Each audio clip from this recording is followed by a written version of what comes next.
Só quem já provou a dor, quem sofreu se amargurou, viu a cruz e a vida em tons reais. Quem no certo procurou, mas no errado se perdeu, precisou saber recomeçar. Só quem já perdeu na vida sabe o que é ganhar, porque encontrou na derrota algum motivo para lutar. E assim viu no outono a primavera, descobriu que é no limite que o amor pode nascer,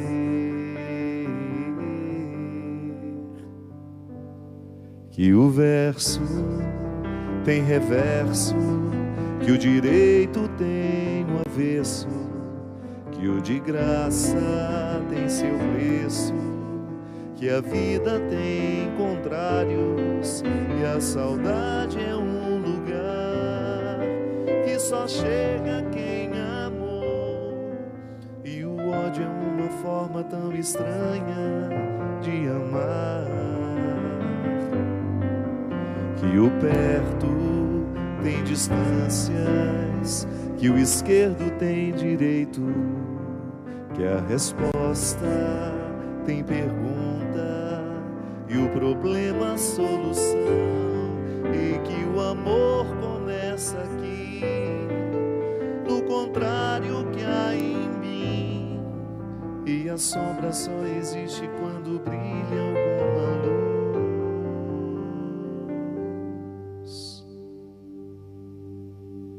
Só quem soube duvidar pôde enfim acreditar, viu sem ver e amor sem aprisionar. Quem no pouco se encontrou, aprendeu multiplicar, descobriu o dom de eternizar. Só quem perdoou na vida sabe o que é amar, porque aprendeu que o amor só é amor se já provou alguma dor. E assim viu grandeza na miséria, descobriu que é no conflito que o amor pode nascer, que o verso tem reverso, que o direito tem um avesso, que o de graça tem seu preço, que a vida tem contrários e a saudade é um lugar que só chega quem amou, e o ódio é uma forma tão estranha de amar, que o perto tem distâncias, que o esquerdo tem direito, que a resposta tem pergunta, que o problema solução, e que o amor começa aqui, no contrário que há em mim, e a sombra só existe quando brilha alguma luz, que o verso tem reverso, que o direito tem um avesso, que o de graça tem seu preço, que a vida tem contrários e a saudade é um lugar que só chega quem amou, e o ódio é uma forma tão estranha de amar, que o perto tem distâncias, que o esquerdo tem direito, que a resposta tem pergunta e o problema a solução, e que o amor começa aqui, no contrário que há em mim, e a sombra só existe quando brilha uma luz. Só quem já provou a dor, quem sofreu se amargurou, viu a cruz e a vida em tons reais. Muito boa noite, é com muita alegria que nós começamos mais um programa de Direção Espiritual. Eu tenho como convicção de que a maturidade, ela pode ser percebida à medida em que nós vamos tendo um olhar mais abrangente. Você pode observar que todas as vezes que nós estamos visitados, por exemplo, pelo sofrimento, o nosso olhar costuma ficar muito restrito. A gente só enxerga aquele ponto de dor, seja uma dor emocional, seja uma dor física. E por incrível que pareça, o sofrimento, quando ele nos atinge, parece que ele faz um movimento em nós que nos faz retroceder às vezes na maturidade. É claro que o sofrimento nos amadurece, mas às vezes a gente precisa de uma experiência de distanciamento dele, para a gente poder alcançar a maturidade que ele nos traz. Porque no momento em que ele está acontecendo, nem sempre nós conseguimos ser maduros o suficiente para que a nossa visão seja mais abrangente. A gente só enxerga o que nos faz sofrer. E é por isso que nós necessitamos tanto de pessoas que nos ajudem a ampliar o olhar. Eu acredito, minha gente, que a nossa maturidade ela vai nos dando este benefício, além dos muitos outros, né? Porque nada pode ser mais saudável a nossa vida emocional, a nossa vida espiritual, até mesmo a nossa vida física, que é a nossa maturidade. A maturidade é um processo que nunca termina. A gente começa a amadurecer já criança, quando a gente aprende a distinguir o sim do não, quando a gente compreende as regras da vida, a partir das regras dos jogos, né? Piaget, que é um grande nome, na verdade ele era um biólogo que se tornou muito importante para a psicologia educacional. Ele dizia que não adianta você querer ensinar a uma criança as regras morais do certo e do errado com histórias muito complexas. A melhor maneira de fazer uma criança a compreender do ponto de vista moral o que é certo, o que é errado, é colocando-a numa brincadeira. É o lúdico, é o jogo que nos ensina as regras da vida. Então, quando você põe uma criança para brincar com outras crianças e estabelece regras para aquela brincadeira, isso pode, isso não pode, ela naturalmente vai conquistando essa maturidade, essa capacidade de distinguir o certo do errado. Ela amadurece ali. Então, em algum momento da vida, nós começamos a amadurecer. A gente começou a sair de nós. Porque o que é o amadurecimento? É uma capacidade de estar em si, que a gente nunca deixa de estar em nós, para depois você lançar um olhar para o outro.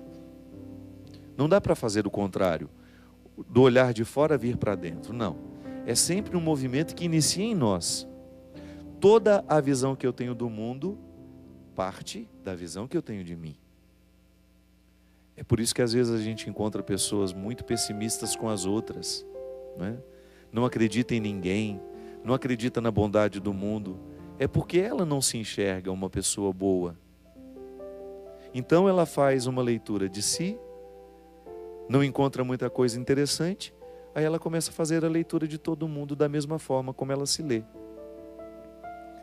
Por isso que a gente precisa ter paciência com essas pessoas.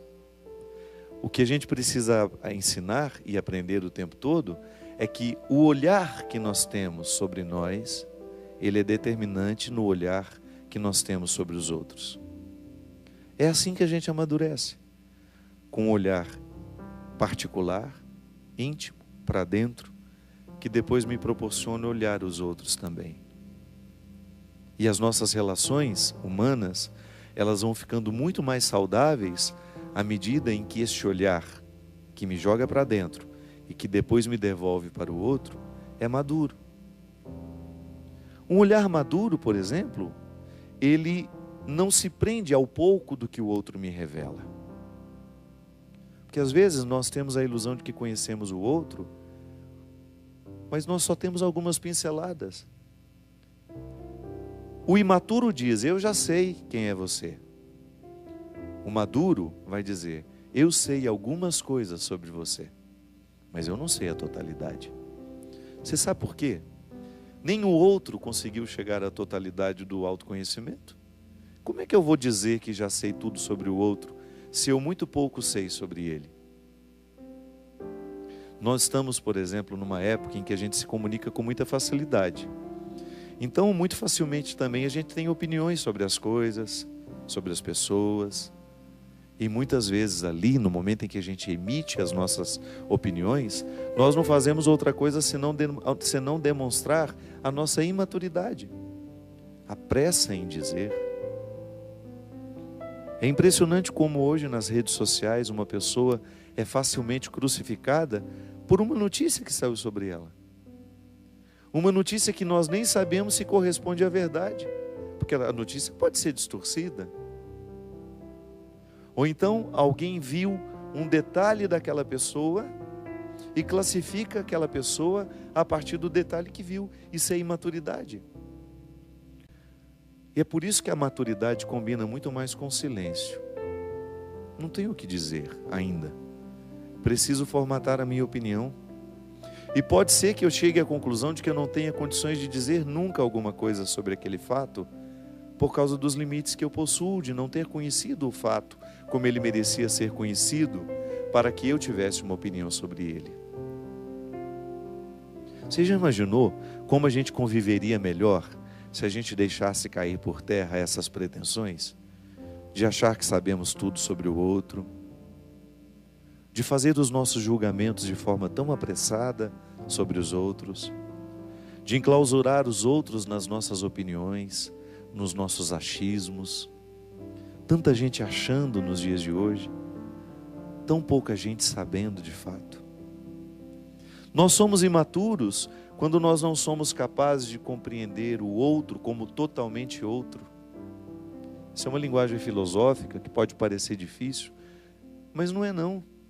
O Christian, boa noite meu amigo, seja bem-vindo. O Christian, eu tenho conhecimento de algumas questões da vida dele, já nos conhecemos há muito tempo. Eu era padre recém-ordenado, morava em Belo Horizonte, ele estava lá paquerando a Camila, né? Estava namorando com ela já, não estava? Naquela época? 2001, 2002, por aí. Christian lá em Belo Horizonte, há tanto tempo nós estamos aqui juntos nessa missão, com o programa Direção Espiritual, mas por mais que eu conheça o Christian, ele continua sendo para mim totalmente outro, sabe?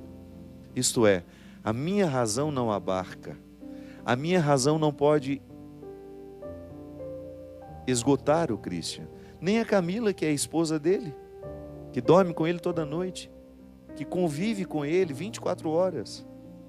Mesmo um casal que se ama, que está junto há 50 anos, nós nunca esgotamos o outro, porque o outro ele continua sendo inédito para si mesmo. Isso é maturidade. Por exemplo, um casal que não ousa dizer: isso eu já sei de cor. Não sabe. Nós sabemos muito sobre o outro. E quando somos imaturos, nós achamos que aquilo que nós já sabemos já esgotou as possibilidades do outro. Não. Não subestime a capacidade que uma pessoa tem de ser totalmente diferente a partir de um determinado momento da vida, a partir de um determinado fato, de um acontecimento. Então a gente erra menos quando nós enclausuramos o outro nas nossas opiniões e nos nossos achismos. Claro que aquilo que você já sabe sobre o outro é importante. Nós não estamos dizendo que você vai abrir mão disso. Nós só estamos dizendo que a maturidade em nós, ela amplia o nosso olhar, até mesmo para a gente ter condições de dizer: eu não sei tudo sobre ele. Eu sei muito, mas não sei tudo. Porque talvez nem o tudo ele saiba ainda. O tudo de si. A maturidade, ela nos livra do amor de posse. Eu identifico que o outro não é uma extensão minha, ainda que ele seja o meu filho, ainda que ele tenha saído da minha barriga, ainda que ele tenha saído das minhas carnes, ainda que eu tenha dado todos os ossos da sua constituição. O outro não é uma extensão minha. Ele não tem obrigação de viver o que eu quero que ele viva. O outro não é um território para a satisfação daquilo que eu não consegui satisfazer em mim. Ai, como é difícil. Porque em nome do amor nós ficamos imaturos a vida inteira. Pais e mães que não conseguem enxergar os filhos como outros, como totalmente outros. E em nome desse amor de posse, não permitem que a maturidade venha lhe colocar esse doce deleite de permitir que o filho seja quem ele pode ser. Olha, quando nós temos um filho pequeno, nós temos autoridade sobre ele. E a gente peca se a gente não exerce a autoridade. Porque a autoridade é uma proteção que nós podemos oferecer ao filho. Dizer não a um filho no momento em que ele não sabe dizer sozinho é protegê-lo. Escolher por um filho no momento em que ele não pode escolher sozinho porque lhe falta maturidade é um gesto de amor. Ah, mas quando a gente insiste em escolher e em decidir para um filho aquilo que ele já pode decidir sozinho, nós estamos desprotegendo com o nosso desamor, com o nosso excesso. Ah, mas às vezes nós passamos uma vida inteira fazendo isso com os nossos filhos, gerando até mesmo uma infelicidade no coração deles, porque eles, ainda que eles não consigam rebelar-se contra nós, pais, eles vão sacrificando a própria vida para poder agradar pai e mãe e não vivem a vida deles. E os pais ficam enclausurados nas suas imaturidades e nos seus amores de posse. Eu sei que é difícil, mas chega um momento em que você tem que permitir que o seu filho escolha o caminho dele. Outro dia eu encontrei uma mãe que estava com um problema grave com o filho, que estava namorando uma menina de outra religião. Mas aquilo se tornou um problema tão grave na cabeça da mãe, que estava retirando a boa convivência com o filho. Estava criando uma inimizade entre os dois, porque ele namorava uma menina que era de outra religião.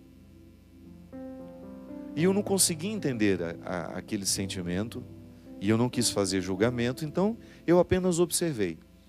E depois, quando saí da presença daquele casal, que os dois me contaram juntos, né, naquela dificuldade, eu fiquei pensando, meu Deus, como é que nós ficamos cegos quando nós estamos regidos pela nossa imaturidade? O nosso olhar, ele se apequena e a gente não consegue ver muito além do nosso umbigo.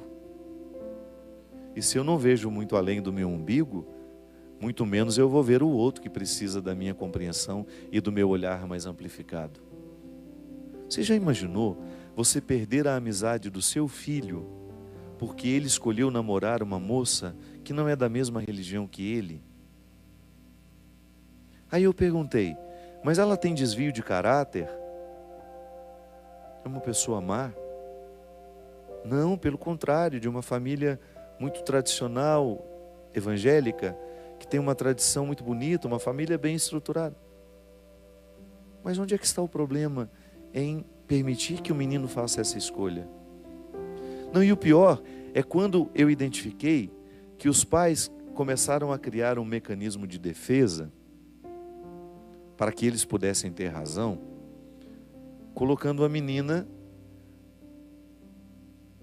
de maneira muito injusta, num contexto que não era o dela. Não é o que eles sabiam sobre ela, é o que eles queriam que ela fosse, para que tivessem argumentos o suficiente para poder dizer ao menino: nós não queremos esse namoro.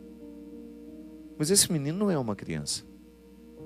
Esse menino, ele está alcançando a autonomia dele, que é um fruto do amadurecimento, que é justamente aquela capacidade que a gente precisa ter de decidir o que nós queremos e o que será melhor para nós. Maturidade é eu olhar para um filho que eu criei, descobrir que ele decide coisas diferentes da forma como eu decidiria e escolheria, e mesmo assim eu continuar amigo dele. Isso é maturidade. Você permitir que o outro trace as linhas do seu destino, do seu caminho, que ele escolha as pessoas que ele quer. A não ser que você esteja falando de um filho que está viciado e que está trazendo para dentro de casa os bandidos que o corrompem. Aí sim você precisa agir de forma diferente. Se não, se são pessoas de bem, se são pessoas que são apenas diferentes de nós, não é justo da nossa parte, porque estamos enclausurados nas nossas imaturidades. E eu sei que todos nós somos vítimas disso. Às vezes o nosso olhar é muito estreito. Eu gosto muito dessa música que eu compus no tempo que eu morava em Belo Horizonte. Foi a mesma época que eu fiz a música Humano Demais. Um tempo em que eu estava muito incomodado com o meu olhar reduzido, redutor. Eu era preconceituoso naquela época. E todas as vezes que eu via uma pessoa preconceituosa agindo, eu tinha verdadeira repulsa por ela, porque eu me via naquela pessoa. Em Belo Horizonte eu identifiquei isso e também fui curado, graças a Deus. Eu nunca mais senti em mim a força do preconceito me levando para aquele lodo que antes me levava. Não. Aquela época foi de muita libertação para mim e eu pedi a Deus a graça de poder ter um olhar cada vez mais amplo sobre as pessoas, sobre as realidades, que eu pudesse ser um padre que tivesse amor pela humanidade, que não tivesse medo das pessoas, que não tivesse medo dos pecados, que eu tivesse a força profética de indicar os caminhos que nos livram deles, dos pecados, das realidades que nos desumanizam. Isso sim, mas eu não gostaria de ter preconceito para achar que sou melhor que alguém porque fiz a minha escolha em ser cristão. Eu me sinto muito feliz quando eu encontro pela minha vida algumas pessoas que se dizem: padre, eu não sou católico, eu nem cristão sou, mas eu gosto de acompanhar o seu programa. Isso me faz muito feliz, sabe por quê? Eu sei que o meu gueto é o grupo católico, é o cristão, até mesmo muitos evangélicos que me assistem.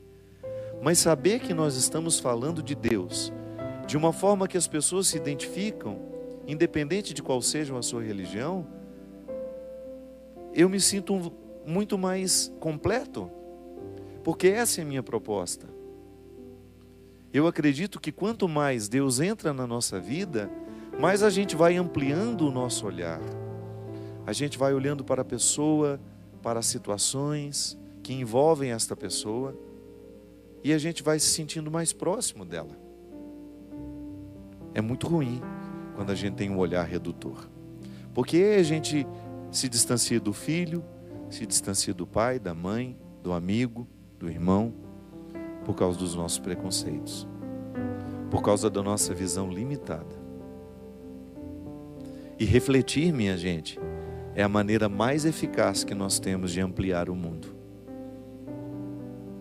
Quanto mais a gente reflete, quanto mais a gente mergulha no mistério de Cristo, mais nós vamos perceber que Deus nos quer assim, abertos, com os olhos muito abertos, para perceber todas as realidades que precisam de nós, que precisam muitas vezes da nossa palavra, mas também do nosso silêncio.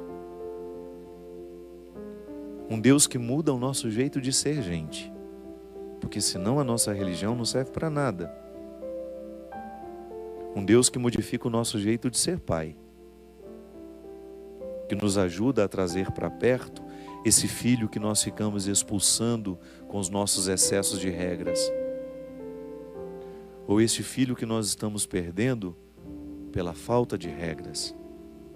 Um Deus que nos equilibra, que nos põe nessa responsabilidade bonita de fazer o que precisamos fazer, de amar o que precisamos amar, de dizer o que precisamos dizer. Nós vamos para um rápido intervalo e a gente volta já já com o programa Direção Espiritual.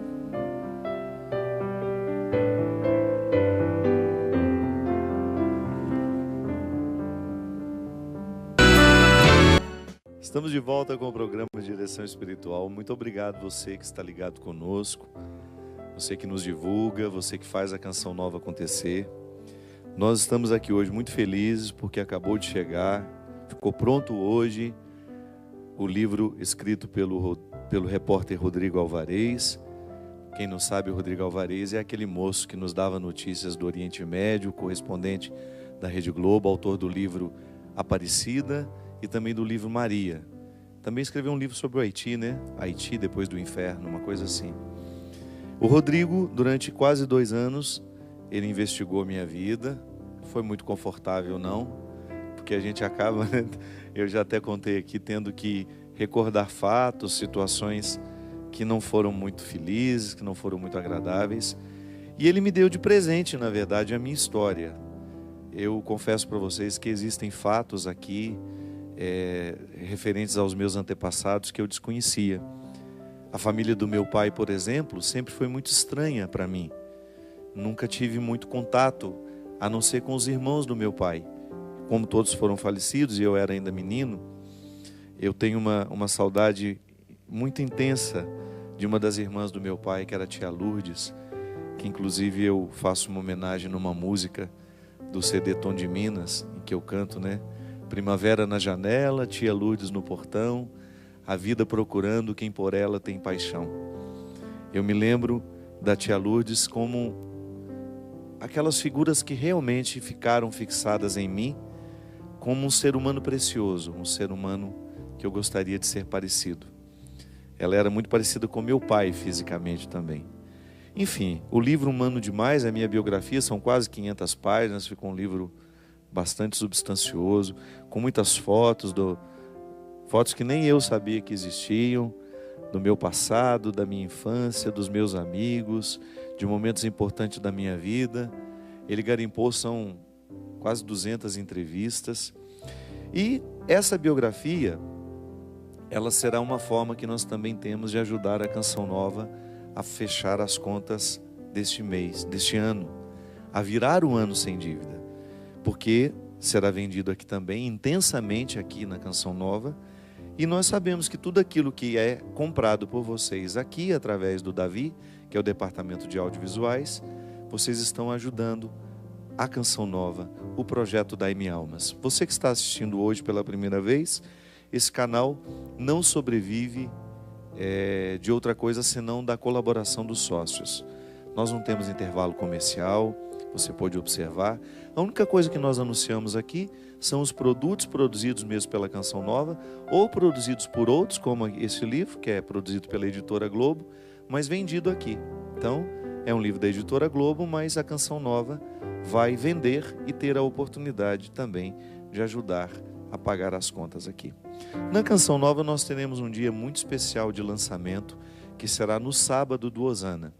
Nós ainda não temos o horário exato, mas logo após o almoço, eu e Rodrigo passaremos boa parte do dia aqui para você que vem para o Osana. Então se programe.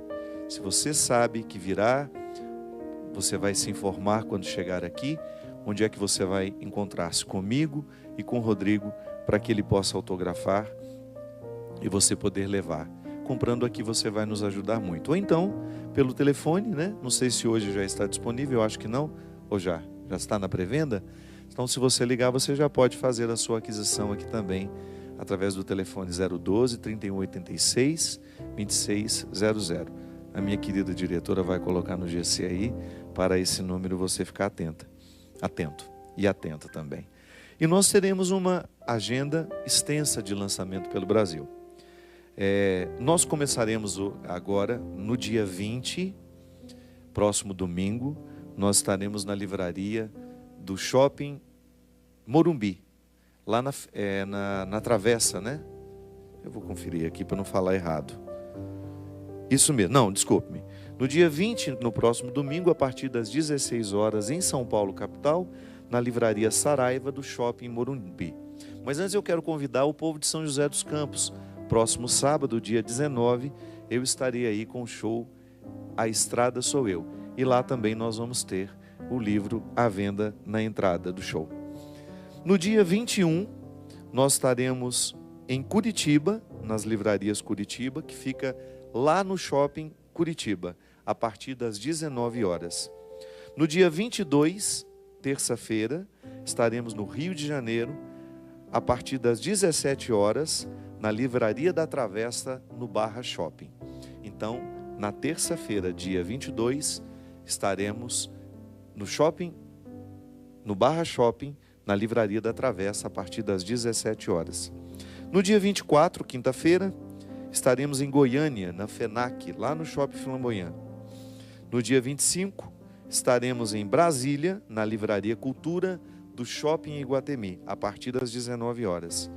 No domingo, a minha querida Belo Horizonte, a partir das 17 horas, lá no museu, quer ver? Vou pegar o nome certinho. Em Belo Horizonte é uma livraria que está organizando, mas será num lugar especial preparado para nós. No Museu Inimar de Paula, que fica na Rua da Bahia, no centro de Belo Horizonte. Vai anotando você que é aí, para ver onde é que fica mais fácil para você estar conosco. Lembrando que nesses lançamentos estaremos eu e o Rodrigo, sempre juntos. Na segunda-feira, dia 28, que vai ser o aniversário da minha mãe querida, nós vamos lançar este livro em Formiga, minha terra, onde essa história começou. Então você que é de Formiga e região, no dia 28 de novembro, uma segunda-feira, a partir das 19 horas, organizado pela Livraria Leitura, mas lá no espaço de eventos Barão. Na terça-feira, teremos em Taubaté, na nossa semana Preparando Corações, lá no teatro, no evento, o evento será lá na sede da Fundação Dom Couto. Eu acho que o horário de Taubaté é a partir das 18 horas, mas também depois, mais para frente, nós vamos dar essa informação novamente. Depois, deixa eu ver se tem aqui, no dia 23 de novembro, eu estarei com o Rodrigo também, no show Piano e Voz em Juiz de Fora, mas eu acho que os ingressos já estão esgotados, não tenho certeza. Dia 26, eu estarei em Jacobina, na Bahia. Dia 1º de dezembro, nós teremos também em Taubaté o show Entre Nós. No dia 7 de dezembro, em Gramado, Rio Grande do Sul. No dia 9, João Câmara, Rio Grande do Norte. No dia 10 de dezembro, Fortaleza. Nossa, meu Deus, eu estou ficando cansado só de falar a agenda. Campina Grande, nós também estaremos com o lançamento do livro. Isso aqui são shows, né? Eu falei dos shows. Agora eu estou falando do livro novamente, do lançamento. Na segunda-feira, dia 5 de dezembro, a partir das 18 ou 19, lá no Palácio das Nações. E terça-feira nós encerramos a maratona de lançamento do livro em Porto Alegre, na Livraria Saraiva, no Shopping Praia de Belas. O povo de Porto Alegre está convidado para estar conosco no dia 6. E no dia 7 eu estarei em Gramado para o Natal Show Luz, né? Gramado Luz, uma coisa assim. Você não sabe não, Cristian? Acho que é Gramado Luz. São as festas especiais. Gramado fica muito bonito nessa época, né? Tem todas as comemorações de Natal. Nós estávamos falando aqui, olha, eu achei interessante, estávamos falando dos que não são católicos, né, que nos acompanham. Padre, gostaria de agradecer ao programa e ao Padre Fábio de Mello, gostaria de agradecer ao programa e ao Padre Fábio de Mello porque há 2 anos venho passando por momentos difíceis na minha vida, saí de casa para estudar e atualmente estou morando sozinho, em outro estado onde eu não consegui fazer amizades e acabei saindo da presença de Deus. Sou evangélico, mas a única coisa que acalma meu coração é quando estou ouvindo as pregações do Senhor. Todos os dias antes de deitar, coloco uma pregação que faça bem ao meu coração. Obrigado, Padre. Ô meu filho, quem agradece sou eu, porque nada pode nos realizar mais do que a oportunidade de fazer bem ao coração de quem, né? De quem... falaram que não ia cortar a minha cabeça e cortaram lá. Levantei e fiz questão. Que às vezes eu vou levantar aqui, vou contar para você. Eu fico me olhando ali na televisãozinha, então eu fico fazendo assim devagarinho, porque eu tenho medo deles cortar a minha cabeça. Aí no intervalo a Dani veio aqui e falou: Padre, quando o senhor tiver que levantar, pode levantar de uma vez, não tem problema. É porque algumas vezes já cortaram a minha cabeça aqui, então eu sempre fico com medo. A gente ter a oportunidade de fazer bem a quem passa pela nossa vida, né? Aqui agora mesmo no Twitter, uma pessoa, a Leila, que ela é lá de Umuarama. A Leila é um ser humano muito sensível, uma grande artista. Inclusive eu tenho um quadro na minha casa de São José ensinando Jesus a trabalhar na carpintaria, um quadro grande. A Leila sempre foi um ser humano que, por ter sido encontrada por Deus através do meu ministério, sempre me apresentou aos outros com muito carinho. Ela se utiliza das redes sociais sempre com muito respeito a mim, e eu fico muito feliz de ver assim os resultados. Quando a gente percebe que a nossa vida tornou melhor a vida de uma outra pessoa. A Leila é um exemplo para mim. É um ser humano que eu sempre me lembro, porque eu tenho os meus cansaços. Hoje, por exemplo, foi um dia muito cansativo para mim. Eu levantei muito cedo, estou vindo de uma maratona de trabalho, não estou tendo tempo para muito descanso. Eu já fui para São Paulo, gravei o programa do Ratinho hoje à tarde, vim direto para cá. E às vezes esse cansaço todo, por exemplo, hoje, eu poderia muito bem... eu não vou lá fazer o programa não, já deixei um gravado. Mas minha gente, quando eu me lembro, isso para mim é uma regra de vida. Eu até falei aqui no último programa, né? Quando eu não estou aqui, porque realmente eu esgotei todas as possibilidades. A Canção Nova também tem os limites dela. Em outros tempos até teve mais. Nós estávamos por causa da crise, né? Sem muita equipe de trabalho. Às vezes a gente não conseguia gravar toda semana. A crise pegou mesmo a Canção Nova. Então, em algumas situações nós queríamos gravar o programa, os diretores, a equipe queria, mas nós não tínhamos recursos financeiros para manter a equipe nos muitos trabalhos e gravações que existem aqui. E não é que a gente não quer vir, não é que a gente não quer fazer. Às vezes nós temos os nossos limites. Mas quando eu sei que esse estúdio está aqui à disposição para aquilo que nós fazemos toda quarta-feira, seja gravado ou seja ao vivo, eu não penso 2 vezes em vir, ainda que seja extremamente cansativo para mim. Porque é uma oportunidade que a gente tem de permitir que Deus aconteça na vida das pessoas por meio da reflexão. Eu não tenho dúvida de que esta é a minha principal missão. Não é cantar, não é mesmo. Eu sei que a música ocupa muito meu tempo. E até mesmo quem vai aos meus eventos, eu sei que as pessoas querem me ouvir falar. Porque eu estou atado ao ministério de Jesus. Eu levo muito a sério o meu ofício de pregador. De ser uma pessoa que tem a oportunidade de trabalhar com a palavra. Ainda ontem mesmo, num show lindíssimo que nós fizemos em São Paulo, agradeço muito ao povo da Pauliceia.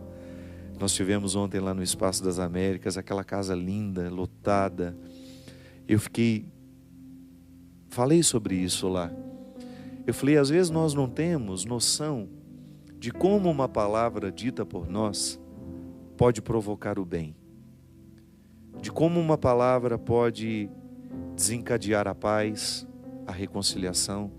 De repente uma pessoa que você ofendeu, que você machucou, um pedido de perdão que você manda através do WhatsApp. Sabe, olha, me perdoa, eu errei. machuquei você com minhas palavras. Sabe, isso tem um poder. A gente não pode desconsiderar esse poder da palavra.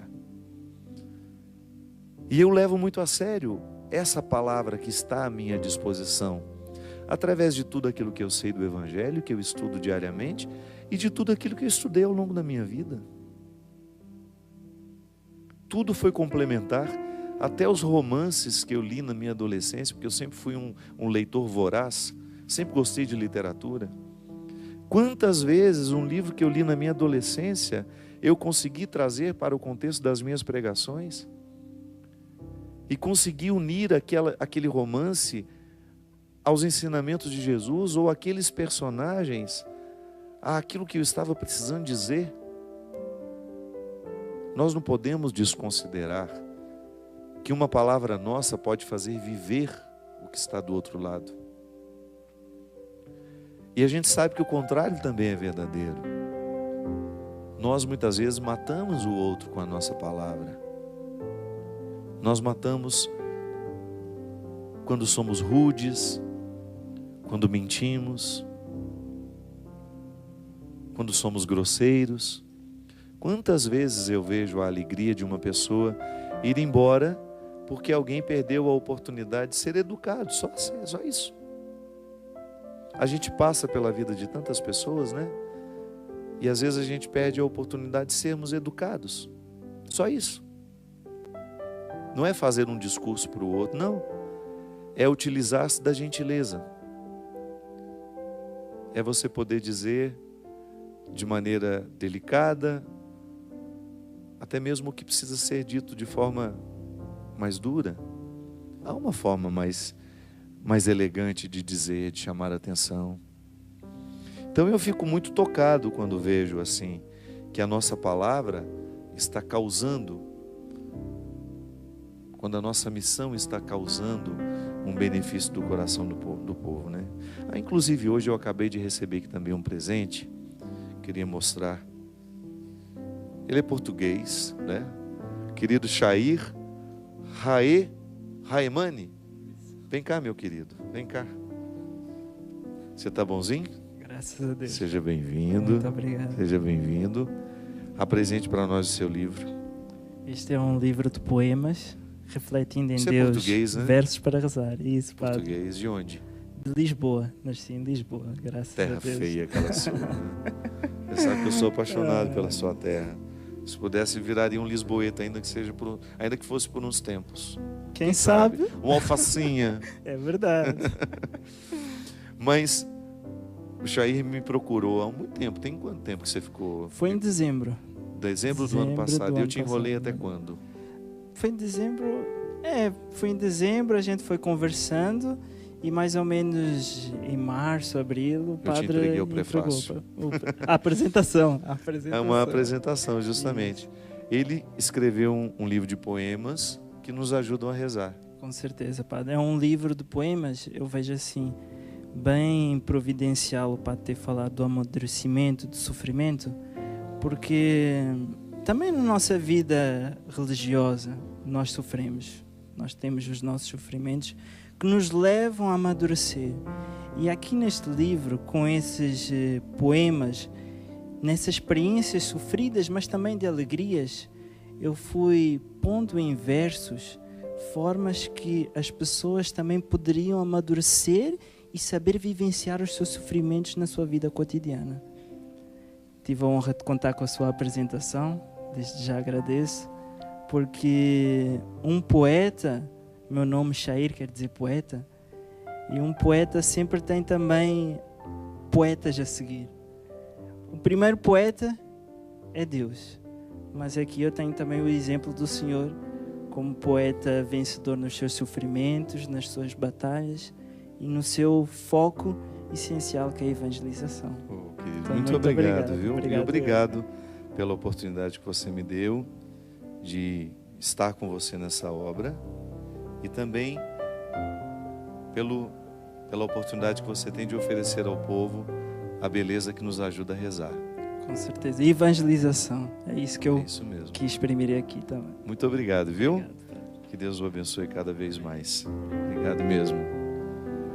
Eu fico muito feliz quando vejo uma pessoa utilizando-se dos recursos da beleza e trazendo para o contexto da religião. Porque às vezes o religioso, a linguagem religiosa, ela é feita de maneira tão apressada, tão sem zelo, que acaba ficando tosco, né? E ao invés de nos ajudar a rezar, pode até nos prejudicar. E é interessante porque a beleza, essa estética que os nossos olhos apreciam, ela também passa pelas atitudes. São as pessoas bonitas. Eu não estou falando de beleza física, não. De uma pessoa que você reconhece naturalmente elegante nos gestos, na maneira como fala, na maneira como acolhe o outro. Você sabe que eu vi isso muito no Japão quando eu estive lá. Eu não sei se os japoneses estão mais evoluídos do que nós, do ponto de vista humano, espiritual. Pode ser até fruto mesmo do próprio sofrimento, né? O Japão é um país que sofreu muito. Mas eu fiquei impressionado de ver a reverência que um ser humano tem pelo outro. Como são respeitosas as relações e como os encontros são emoldurados por reverências.